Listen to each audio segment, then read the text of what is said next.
खिलाफ जंग लड़ रहे हैं। प्रधानमंत्री सारे विश्व में इकलौते नेता हैं जिन्होंने कोरोना के खिलाफ लड़ाई को एक नया आयाम प्रदान किया है। दुनिया के शक्तिशाली राष्ट्र जहां कोरोना के सामने धराशायी हो गए, हमारे प्रधानमंत्री नरेंद्र मोदी देश की 130 करोड़ जनता के साथ मिलकर एक सूत्र में उनको गूंथकर एक अलग दिशा में कोरोना की लड़ाई ले गए। और इसलिए दुनिया के बाकी कई देशों में जहां तबाही मच गई, वहां भारत ऐसा है जिसने संकट पर लगभग नियंत्रण पा लिया। मेरे प्रिय बहनों और भाइयों, बेटे बेटियों, शायद पहली बार ऐसा हुआ है कि मैं इतने दिन भौतिक रूप से आपसे नहीं मिल पाया। आप जानते हैं कि जनता मेरी जिंदगी है, मैं आपके लिए ही जीता हूं। पहले जब भी कभी संकट आया, मैं हमेशा आपके बीच में पहुंचा। परिस्थितियां कैसी भी रही हो, मैंने कभी अपने आप को आपसे दूर नहीं रखा। 23 तारीख की रात से शपथ ग्रहण के बाद 24 से सारे देश में लॉकडाउन घोषित हो गया। जहां बड़ा संकट, मेरी अंतरात्मा, मेरा मन लगातार बेचैन रहता था कि मैं कैसे आपके पास पहुंचूं। चाहे वो इंदौर हो, उज्जैन हो, जबलपुर हो, खंडवा, खरगोन, धार हो, रतलाम, मंदसौर हो, मुरैना हो, ग्वालियर हो, अलग अलग हिस्सों में जहां जहां इस संकट ने दस्तक दी, मुझे लगा कि मैं दौड़ के आपके पास पहुंच जाऊं, लेकिन भौतिक रूप से नहीं आ सका, क्योंकि लॉकडाउन ने मुझे बांध रखा था।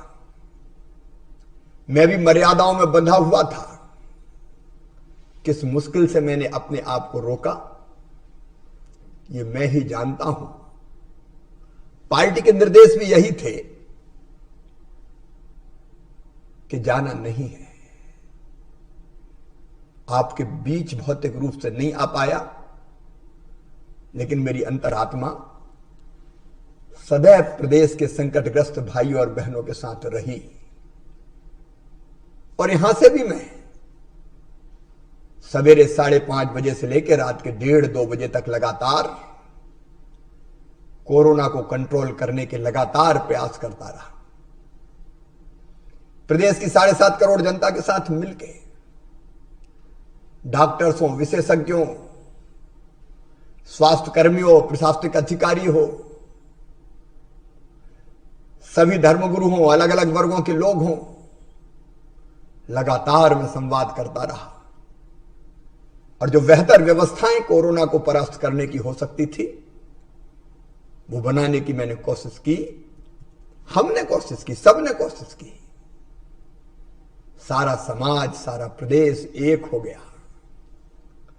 हम मिलकर लड़े, सामूहिकता के साथ लड़े। कई समाजसेवी संगठन, कई समाजसेवी महानुभाव, सेवा के नया इतिहास उन्होंने रचा। हमारे कोरोना योद्धा, उनको मैं प्रणाम करता हूं। आज भारत की तीनों सेनाओं ने उनका अभिनंदन किया है। लगातार अपनी जान जोखिम में डालकर कोरोना के खिलाफ जंग लड़ते रहे, और आज इसी का परिणाम है कि देश में भी और विशेषकर मध्य प्रदेश में भी अब कोरोना संकट को हमने काफी कुछ नियंत्रित कर लिया है। अब ये पहली बार हो रहा है कि जितने पेशेंट पॉजिटिव आ रहे हैं, उससे ज्यादा स्वस्थ होकर घर जा रहे हैं। कल अगर 50 पॉजिटिव पेशेंट आए तो इससे दुगने से ज्यादा स्वस्थ होकर अपने घरों में लौट गए। मृत्यु की दर भी लगातार कम होती जा रही है। लेकिन प्रिय बहनों और भाइयों, संकट अभी टला नहीं है। यह कोरोना अलग तरह का वायरस है। यह छापामार लड़ाई लड़ता है, कब कहां घुस जाए। क्योंकि एक भी व्यक्ति पॉजिटिव आ गया तो उसके कारण कई लोग संक्रमित हो जाते हैं। और इसलिए असावधान रहने की जरूरत नहीं है, सावधान और सजग रहने की आवश्यकता है। सावधानी हटी तो दुर्घटना घटी। हमारे ऐसे कई जिले जो ग्रीन थे, जहां एक भी पॉजिटिव प्रकरण नहीं था, उनमें से कुछ में एक एक, दो दो, तीन तीन पॉजिटिव पेशेंट्स संक्रमित होकर आ गए। और फिर यह संख्या तेजी से बढ़ती है। एक तरफ कई जिले ग्रीन हो गए, विदिशा हो, शिवपुरी हो, कई ग्रीन होने की राह पे, और कुछ नए भी संक्रमित हुए। इसलिए मैं सावधान कर रहा हूं। इस संकट से पूरी तरह से जीतना है तो हमको पूरे अनुशासन का पालन करते हुए, सामूहिकता से, विधि निषेधों का पालन करते हुए इस लड़ाई को लड़ना पड़ेगा। और इसलिए पूरे देश में लॉकडाउन की अवधि बढ़ा दी गई है। माननीय प्रधानमंत्री जी ने समय रहते संकट को पहचाना, आवश्यक उपाय किए, कदम उठाए। और अब सब मुख्यमंत्रियों से बात करके, पूरे देश से चर्चा करके, फिर 17 मई तक इस लॉकडाउन को बढ़ाया है। हमने भी सभी क्राइसिस मैनेजमेंट ग्रुप जो जिलों में बने हुए हैं, उनमें केवल प्रशासनिक अधिकारी नहीं है, प्रशासनिक अधिकारियों के साथ हमारे सांसद, हमारे विधायक, समाजों के प्रमुख लोग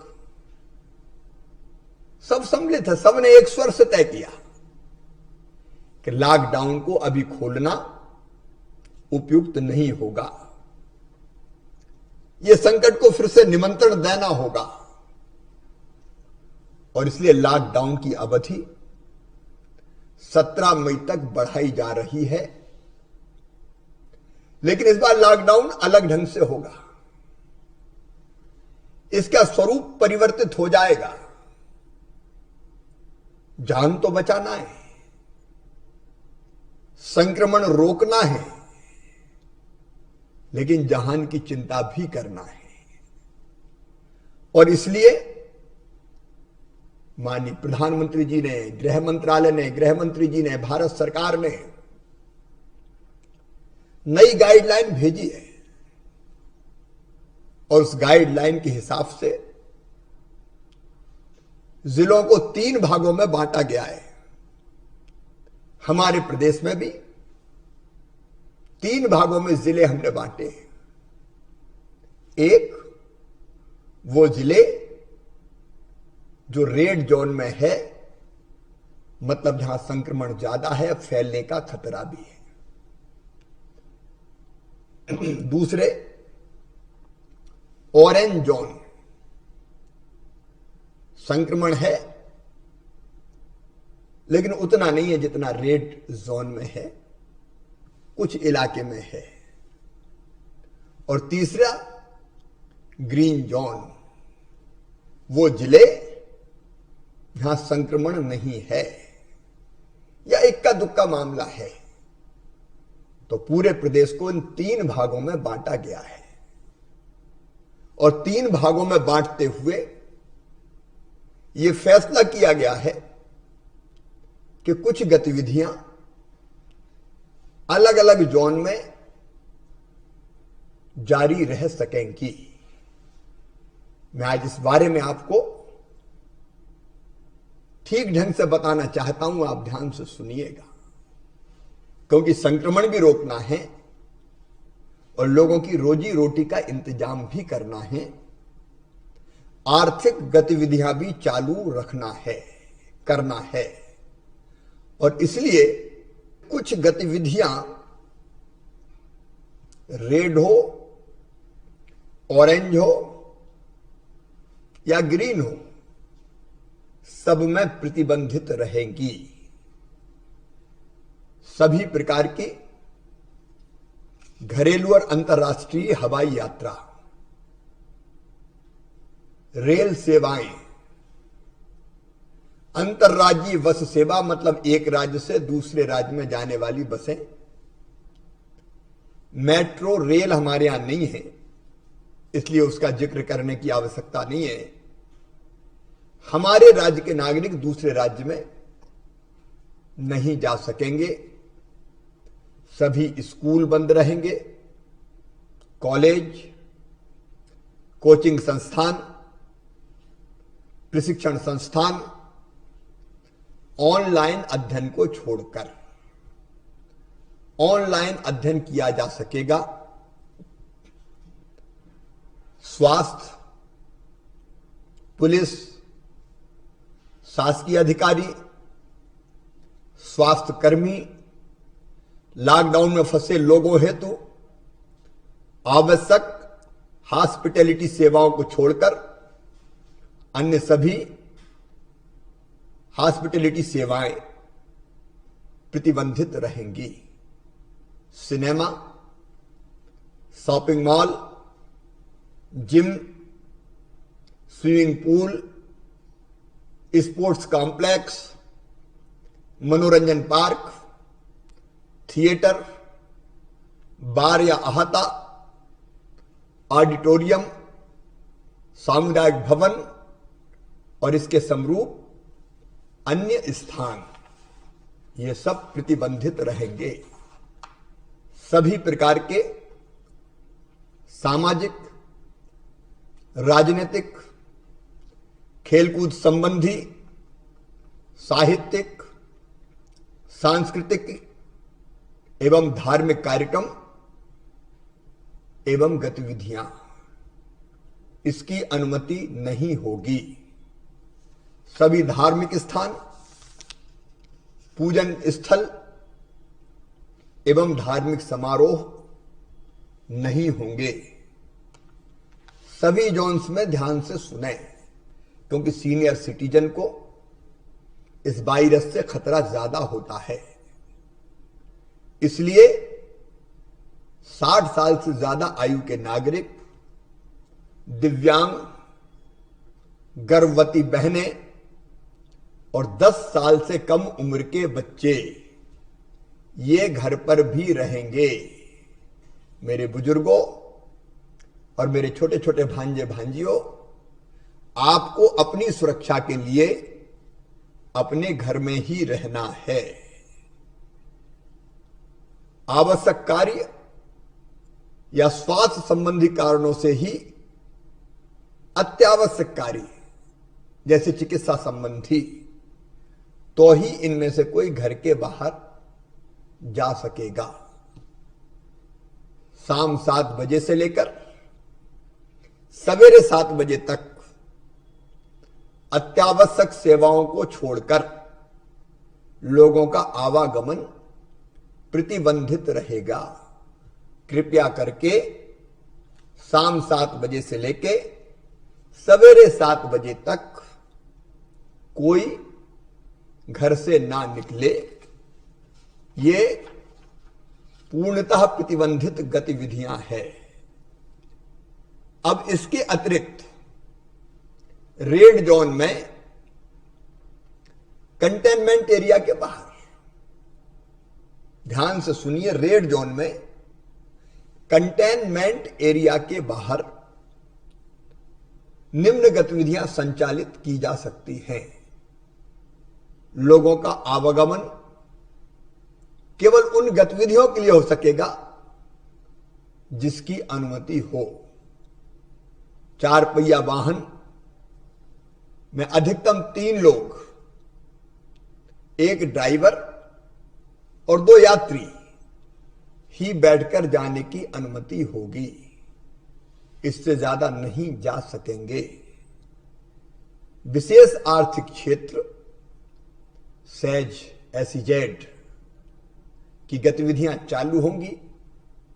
निर्यात इकाइयां मतलब ऐसी यूनिट जो अपने उत्पादन का एक्सपोर्ट करती है वो चालू रहेंगी। औद्योगिक क्षेत्र एक्सेस कंट्रोल के साथ चालू रहेंगे। अत्यावश्यक वस्तुओं और सेवाओं के निर्माता, ऐसे उद्योग जिनमें उत्पादन की निरंतरता आवश्यक है, सूचना प्रौद्योगिकी, हार्डवेयर निर्माण इकाइयां, जूट उद्योग, पैकेजिंग इकाइयां, नगरीय क्षेत्रों में निर्माण कार्य जिसमें केवल स्थानीय श्रमिकों या अमले का उपयोग हो, नवकरणीय ऊर्जा से संबंधित परियोजनाएं, ग्रामीण क्षेत्रों में सभी निर्माण की गतिविधियां, जो ग्रामीण क्षेत्र हैं कंटेनमेंट जोन एरिया के बाहर, वहां सब तरह के निर्माण की गतिविधियां जैसे मनरेगा के काम या बाकी निर्माण के काम वो सब चालू रह सकेंगे। आवश्यक वस्तुओं का विक्रय करने वाली दुकानें, जो जरूरी चीजें हैं उनको बेचने वाली दुकानें, ग्रामीण क्षेत्रों में सभी प्रकार की दुकानें, सभी तरह की दुकानें खुल सकेंगे। अत्यावश्यक सेवाओं से जुड़ी ई कॉमर्स गतिविधियां, निजी कार्यालय 33% अमले के साथ, पूरे अमले के साथ नहीं, सरकारी कार्यालय उप सचिव एवं उच्च स्तर पर 100% उपस्थिति के साथ एवं शेष 33% अमले के साथ ये रेड जोन में कंटेनमेंट एरिया के बाहर ये गतिविधियां संचालित हो सकेंगी। कंटेनमेंट जोन में प्रवेश और निकास का द्वार एक ही होगा, पूरी तरह से सील करके रखा जाएगा। केवल अत्यावश्यक सेवाओं और मेडिकल इमरजेंसी के लिए लोगों को आवागमन की अनुमति होगी। आने और जाने वाले प्रत्येक व्यक्ति का रिकॉर्ड रखा जाएगा। अब ऑरेंज जोन में कंटेनमेंट एरिया के बाहर शेष गतिविधियां संचालित हो सकती है। जो मैंने बताई वो सारी गतिविधियां रेड जोन में चालू रहेंगी, वो तो रहेंगी, लेकिन उसके अतिरिक्त ऑरेंज जोन में टैक्सी और कैब में अधिकतम 3 लोग, एक ड्राइवर और 2 यात्री बैठकर जाने की अनुमति होगी।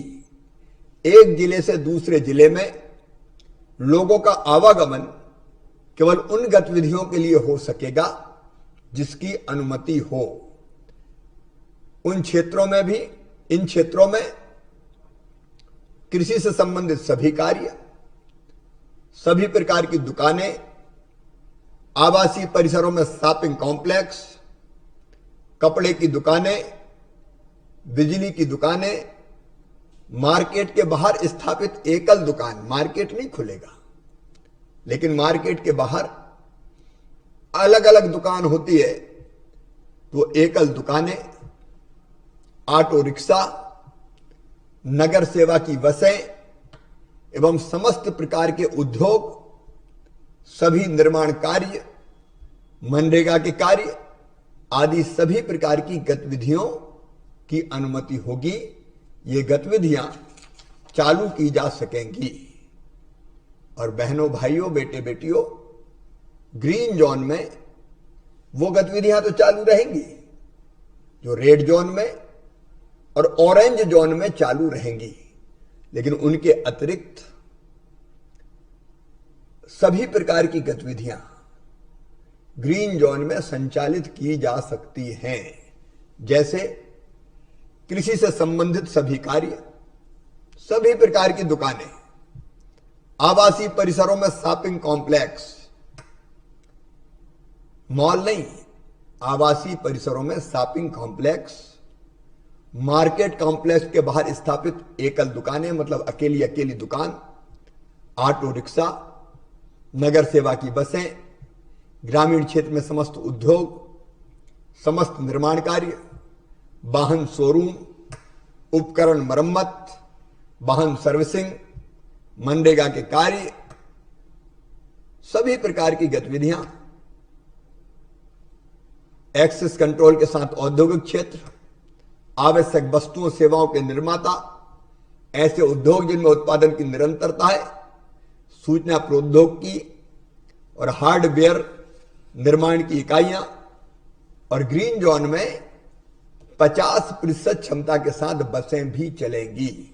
मतलब जो जिले ग्रीन जोन में आते हैं उनमें परिवहन की बसें चलेंगी, लेकिन अगर बस 50 सीटर है तो केवल 25 यात्री उसमें बैठेंगे। फिजिकल डिस्टेंसिंग का पालन करते हुए, भर के नहीं जाएंगे, सारी सीट नहीं भरेंगी। बस डिपो भी 50% क्षमता के साथ संचालित हो सकेंगे। विवाह कार्यक्रम में जिला कलेक्टर अधिकतम 50 व्यक्तियों को शामिल होने की अनुमति देंगे। अब विवाह कब तक आखिर रोकें?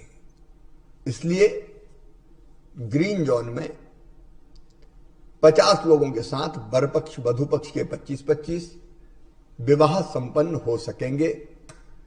और बाकी स्थानों पर भी ऑरेंज जोन में कंटेनमेंट एरिया के बाहर, रेड जोन में कंटेनमेंट एरिया के काफी बाहर, जहां सुरक्षित विवाह संपन्न हो सकते हो, बहुत कम संख्या में, वहां रेड जोन में 5-5 की संख्या हो सकती है, लेकिन अनुमति लेके होंगे।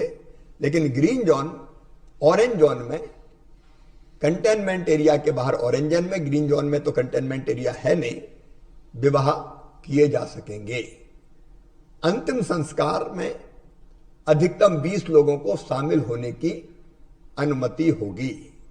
मेरे प्रिय बहनों और भाइयों, ये सारी गतिविधियां हमको चालू करनी है, लेकिन नई गाइडलाइन का पूर्णतः पालन करते हुए।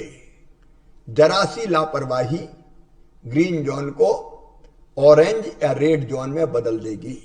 और ग्रीन जोन अगर ऑरेंज जोन या रेड जोन में बदल गया तो इस तरह की सारी गतिविधियां प्रतिबंधित हो जाएगी। और इसलिए आपको कोशिश करनी है कि आपका जिला अगर रेड जोन में है तो वो कैसे ऑरेंज जोन में आए। प्रशासन पूरी ताकत के साथ काम करेगा, लेकिन आपके सहयोग के बिना नहीं हो सकता।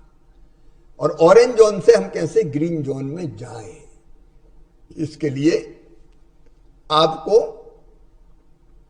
लगातार अनुशासन बनाते हुए प्रशासन के साथ मिलकर काम करना पड़ेगा। मेरे प्रिय बहनों और भाइयों, हमें कोरोना के साथ जीना भी सीखना पड़ेगा, क्योंकि कोई तारीख नहीं बता सकता आज किस तारीख को कोरोना वायरस समाप्त हो जाएगा। आप जानते भी वैक्सीन बनी नहीं है, दवा कोई है नहीं, और इसलिए कोरोना के साथ हमको जीना सीखना होगा। लाइफ स्टाइल हमको बदलनी पड़ेगी। मतलब भारतीय संस्कार और परंपराओं का पालन करते हुए जीवन जीना पड़ेगा। जैसे हाथ मिलाने के बजाय दूर से नमस्ते, 2 गज की दूरी, मास्क हमेशा बांध के रखना, नाक और मुंह कवर करके रखना, बार बार हाथ धोते रहना, बाकी जो गतिविधियां प्रतिबंधित है वो नहीं करना, भोजन भी जो शरीर के लिए हितकारी हो वो करना। प्राचीन समय में ऋषियों ने कहा था शरीर को स्वस्थ रखने के लिए क्या करना चाहिए, तो उन्होंने 3 मंत्र दिए थे, हितभुक, मितभुक, ऋतुभुक। हितभुक मतलब जो शरीर के लिए हितकारी हो वो खाएं, मितभुक का मतलब भूख से कम खाएं, और ऋतुभुक मतलब ऋतु में जो चीजें होती है वो खाएं। सुपाच्य भोजन, सवेरे जल्दी उठना, व्यायाम करना, योगासन करना, प्राणायाम करना। प्राणायाम आपके फेफड़ों को मजबूत बनाता है, रोग प्रतिरोधक क्षमता बढ़ाता है। जीवन नियमित जीना, आयुर्वेदिक काढ़े का प्रयोग करना। पूरे प्रदेश में 1 करोड़ परिवारों में आयुर्वेदिक काढ़ा निःशुल्क पहुंचाने की हमने व्यवस्था की है। तो हमको अपनी जिंदगी में जीने का तरीका बदलना पड़ेगा। इससे रोग प्रतिरोधक क्षमता बढ़ेगी, और रोग प्रतिरोधक क्षमता बढ़ेगी तो कोरोना का आक्रमण हम लोग विफल कर पाएंगे। देखिए, कोरोना ऐसा रोग नहीं है कि जिससे डरा जाए। डरने की जरूरत नहीं है, क्योंकि कई लोग ऐसे हैं जिनने कोरोना को पराजित किया है। मैं एक छोटी सी बिटिया पूर्वा सिंह से मैंने बात की थी। 8 साल की उम्र थी। पुलिस आवास टीटी नगर में रहने वाली बेटी कोरोना संक्रमित हो गई। बहादुरी से लड़ी, हिम्मत से लड़ाई लड़ी और फिर स्वस्थ होकर चिरायु अस्पताल से बाहर आ गई। मैंने फोन पर उसको बधाई दी थी। डॉक्टर विभा के बच्चों की कहानी भी प्रशंसनीय है। उनके पति डॉक्टर सौरभ पुरोहित, 2 वर्षीय बेटा वीर संक्रमित हो गया और उसका इलाज करने के चक्कर में वो स्वयं और उनका 5 वर्षीय बेटा भी संक्रमित हो गया। पूरा परिवार संक्रमित हुआ, लेकिन वो घबराए नहीं, हिम्मत से मुकाबला किया और सभी कोरोना को पराजित करके वापस लौट आए। तो कोरोना से हिम्मत से लड़के जंग जीती जा सकती है। एक निवेदन मैं आप सबसे करूंगा, कोरोना संक्रमित व्यक्तियों के प्रति स्नेह और संवेदना रखें। आखिर वो हमारे भाई बहन है। एक वायरस से पीड़ित है तो जल्दी ठीक हो जाएंगे। ये छूत की बीमारी मान के उनके साथ कोई अमानवीय व्यवहार ना करे, और इसलिए हिम्मत से लड़े, हम जीतेंगे। इन दिनों मेरे बहनों और भाइयों, कई तरह के बहुत महत्वपूर्ण कदम कोरोना से लड़ाई लड़ने के साथ साथ हमने उठाए हैं। किसान भाइयों, मंडी एक्ट में हमने संशोधन कर दिया है। अब किसान को अगर अपनी फसल बेचना है तो मंडी का विकल्प है, उसके साथ साथ समर्थन मूल्य पर खरीदी भी है। लेकिन प्राइवेट व्यापारी लाइसेंस लेके किसान के घर या खेत में जाके उसका उत्पाद, चाहे वो फल सब्जी हो, अनाज हो, खरीद सकेगा। कोई निर्यात करने वाला, कोई मिल चलाने वाला, वो भी किसान के उत्पाद को घर से ठीक दाम देके खरीद सकेगा। प्राइवेट मंडी स्थापित की जा सकेगी।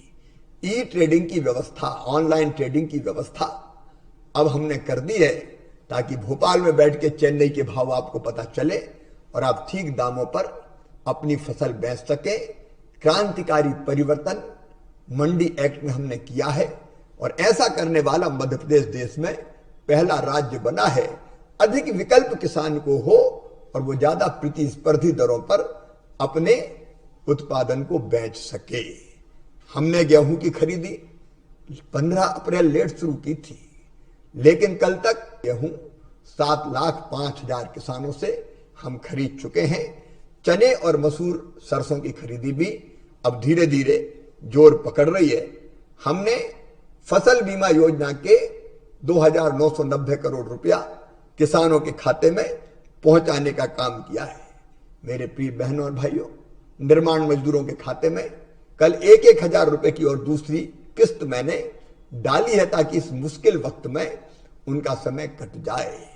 जो बाहर फंसे हुए मजदूर हैं, उनको निकालने के काम में हम लगातार लगे। 60,000 मजदूर बसों से निकाल के हम लेके आए हैं, और अब भारत सरकार को मैं धन्यवाद देता हूं, ट्रेनों की व्यवस्था की जा रही है। हमने जो बाहर फंसे हुए मजदूर हैं, उनको मैं निवेदन करना चाहता हूं, वो घबराएं ना। अभी हमारी 31 ट्रेनें, 22 महाराष्ट्र, 2 गुजरात, 1 दिल्ली, 2 गोवा, 4 अन्य स्थानों से अभी चलेंगी। 37,500 मजदूर इनसे लाएंगे। इसके बाद दक्षिण के राज्यों के लिए भी ट्रेनों से लाने का प्लान हम लोगों ने तैयार किया है। रेल मंत्रालय से हम लोग बात लगातार कर रहे हैं। हम मजदूरों को निकाल के लाएंगे, और रेलवे को जो खर्चा लगेगा वो प्रदेश की सरकार जमा करेगी। मजदूर भाई बहनों को नहीं देना पड़ेगा। वापस आने के बाद कोई दिक्कत और तकलीफ ना हो, क्योंकि इसके पहले प्रदेश में ही 30,000 मजदूरों को एक जिले से दूसरे जिले में पहुंचाने का काम हमने किया है। कोई गरीब परेशान ना हो, इसलिए गरीबों को भरपूर राशन की व्यवस्था है। 3 महीने का पहले इकट्ठा दिया था, अब 2 महीने का और दे रहे हैं। प्रति व्यक्ति 5 किलो गेहूं चावल और 1 किलो दाल प्रदान की जाएगी। एक व्यक्ति को 10 किलो, 5 सदस्य हैं तो 50 किलो मिलेगा। राशन कार्ड भी ना हो तो भी हम भोजन के लिए राशन की व्यवस्था कर रहे हैं। कोई भूखा नहीं सोएगा, ये हमारा प्रयास है। मेरे प्रिय विद्यार्थी बेटे बेटियों, अब अनेकों जगह कई दिनों से मध्य प्रदेश के अंदर भी फंसे हुए हैं। बाहर फंसे कई बच्चों को हम वापस लाए हैं, लेकिन जो पर्यटक, इलाज कराने के लिए गए लोग अलग अलग जगह फंसे हैं, वो चिंता ना करें, थोड़ी देर लग सकती है। रेड जोन से अभी लाने की अनुमति नहीं है, लेकिन हम उनकी सूची बना रहे हैं। यथासंभव हम रजिस्ट्रेशन करवाएंगे और रजिस्ट्रेशन करवाने के बाद हम ग्रीन जोन में या कोई दिक्कत नहीं होगी, ऑरेंज जोन में कंटेनमेंट एरिया से बाहर ले जाने में दिक्कत नहीं होगी, उसकी व्यवस्था भी हम शीघ्र बनाने वाले हैं। लेकिन रेड जोन में हम रजिस्ट्रेशन करके धीरे धीरे सुरक्षित उनको उनके गांव या शहर पहुंचाएंगे। सुरक्षित मैं इसलिए कह रहा हूं कि जल्दीबाजी में अगर हमने लोगों को शहर से दूसरे शहर भेजा, एक शहर से, और वहां जाके किसी दूसरे को वो संक्रमित कर गए, तो हमारे परिश्रम पर, मेहनत पर पानी फिर जाएगा। इसलिए मेरे बच्चों, मैं माफी चाहता हूं, घबराना मत, परेशान मत होना। दिक्कत है, लेकिन इसका रास्ता भी हम निकालने का काम कर रहे हैं। रोजगार के लिए कई गतिविधियां चालू है। आज बताते हुए मुझे खुशी है कि 11,25,000 मनरेगा के मजदूरों को मजदूरी दी गई है। तेंदुपत्ते की तुड़ाई का काम चल रहा है, वनोपज के संग्रहण का काम चल रहा है। बीड़ी मजदूरों ने भी बीड़ी निर्माण का काम प्रारंभ कर दिया है, वो काम भी हमने शुरू करा दिया है ताकि उनको भी रोजगार मिल सके। मास्क बनाने के काम में कई बहनें लगी है, मास्क की आपूर्ति भी हो रही है और उनको रोजगार भी मिल रहा है। निर्माण की कई गतिविधियां चालू है। रेड जोन छोड़ के औद्योगिक गतिविधियां भी हमने व्यापक पैमाने पर चालू की है। ये संकट है, लेकिन इसको अवसर में बदलने के लिए हम लगातार प्रयत्न कर रहे हैं। और इसलिए रोजगार के नए अवसर बढ़ाने के लिए, नया निवेश मध्य प्रदेश में कैसे आए, इसके लिए हम नई औद्योगिक नीति बना रहे हैं। एक बात मैं प्रदेशवासियों से कहना चाहता हूं, हम प्रोत्साहित उन इकाइयों को करेंगे जिसमें ज्यादा मजदूरों को रोजगार मिलेगा, ऊर्जा की कम खपत होगी और जो पर्यावरण को सुरक्षित करके रखेंगी। देखिए, प्रकृति का शोषण नहीं, हमको दोहन करना है। शोषण अगर करते हैं तो परिणाम भयानक होते हैं। आज देखिए, कोरोना एक तरफ संकट लेके आया, वहीं दूसरी तरफ प्रकृति का एक अलग रंग खिल गया। पशु पक्षी, पेड़ पौधे, नदियां, वो आज अलग रंग में दिखाई दे रहे हैं। इसलिए हमको पर्यावरण को भी बचाने का काम करना पड़ेगा। सब बचेंगे तो हम भी बचे रहेंगे। स्वदेशी और स्वावलंबन पर हमारा जोर है। हमारी कोशिश ये होगी कि हम अधिकतम चीजें अपने प्रदेश में ही बनाने का प्रयास करें, अपने लोगों को रोजगार दें, छोटी छोटी कई इकाइयां खड़ी हो। और इसलिए चाहे वो लेबर लाज हो और चाहे उद्योग नीति हो, सब में बदलाव के लिए हमारी एक्सरसाइज चल रही है। इसके परिणाम भी जल्दी अच्छे मिलेंगे। मेरे प्रिय बहनों और भाइयों, आपके प्रयासों से हम सब मिलकर सामूहिक रूप से कोरोना को नियंत्रित कर पाए हैं। मैं एक बात और कहना चाहता हूं, निराश कोई ना हो, हताश कोई ना हो। भगवान श्री कृष्ण से अर्जुन ने पूछा कि अच्छा श्रेष्ठ व्यक्ति किसको कहते हैं, तो भगवान श्री कृष्ण ने एक श्लोक जो गीता में कहा, मैं वो आपको सुनाना चाहता हूं। उन्होंने कहा, मुक्त संगो अनहमवादी धृति उत्साह समन्विता सिद्धि असिद्धियो निर्विकारा कर्ता सात्विक उच्चते।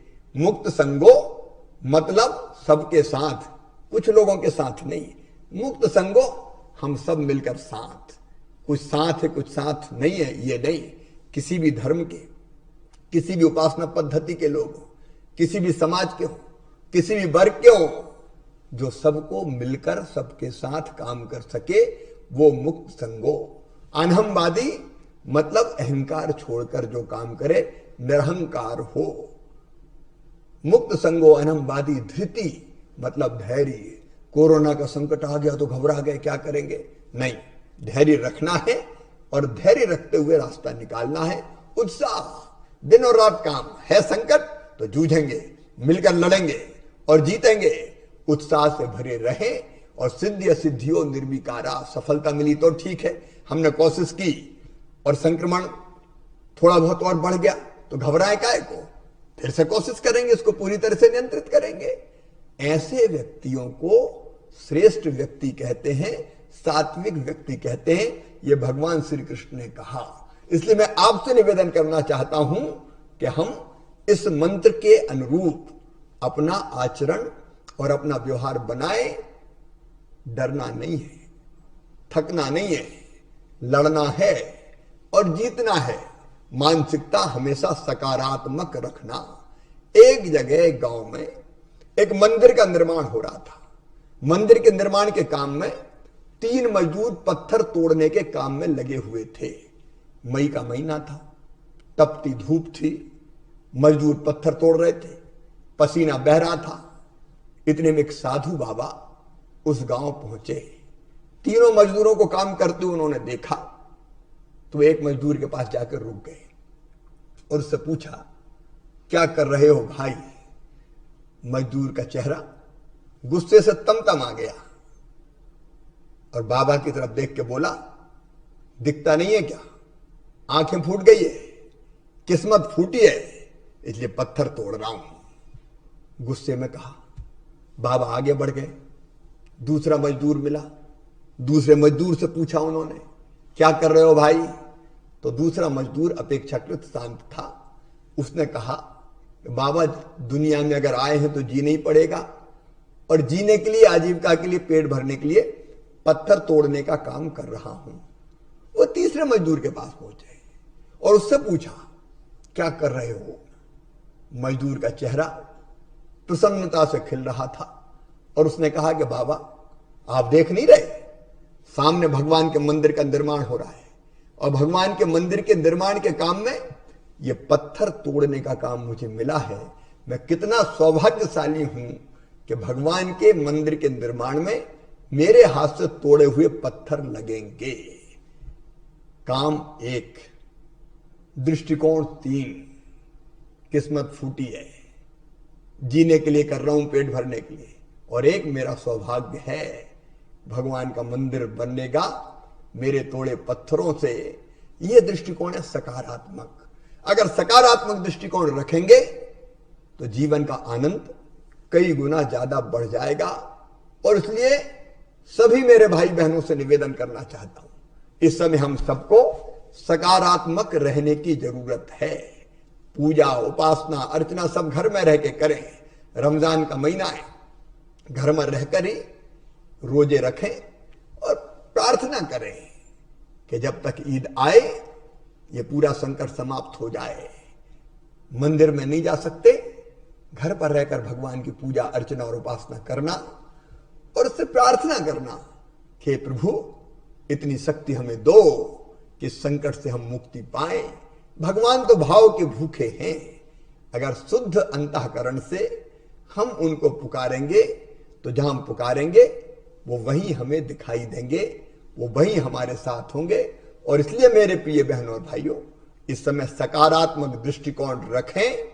हम कृत संकल्प हैं इस संकट को अवसर में बदलने के लिए और अवसर में बदल के एक नया मध्य प्रदेश गढ़ने के लिए।